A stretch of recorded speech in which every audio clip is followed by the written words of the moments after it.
在地新闻，乡亲啊，大家平安快乐。今仔日是新历的7月初3，旧历的5月16，礼拜一。后来新闻的头一条，这个煮饭无细致，引发着火烧厝，爱赔人830万。据声看1年前这个新住民要提啥赔人才好。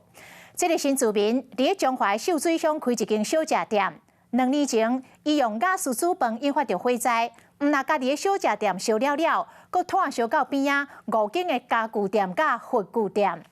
其中一个姓陈的头家认为，伊的店内单香甲沉香的工艺品，加上一寡家私，价值就1000万，所以爱这个新住民赔偿8500万。不过反映心理，重新来计算着损失的金额，嘛考虑到新住民是单亲妈妈，所以甲赔偿金额降低到830万。 也毋过，就算是830万，恐惊这个1年级的单亲妈妈嘛是赔袂起。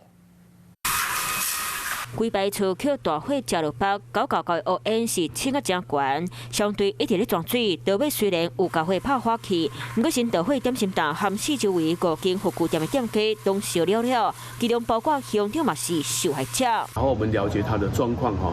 现在我是放弃再继续追溯了因为他也是一个艰苦人啊乡长本身无愿意搁再追究，不过相对调查了后，认为是经营点心档姓王的查某新住民，伫咧煮饭时无甲火顾好，引起火灾，互雕刻店的头家提出8500万的赔偿。沉香工艺品就1-2千万了，然后加上我那些机械设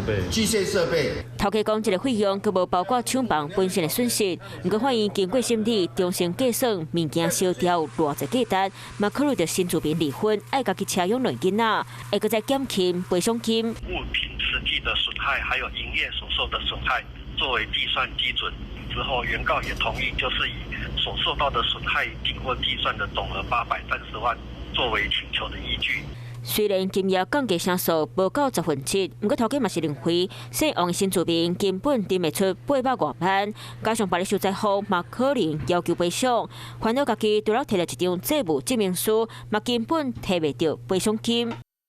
嗨，我是庄宇杰，想要看到更多的新闻内容吗？赶快订阅华视新闻的 YouTube 频道，并且开启小铃铛，跟着宇杰一起看新闻吧。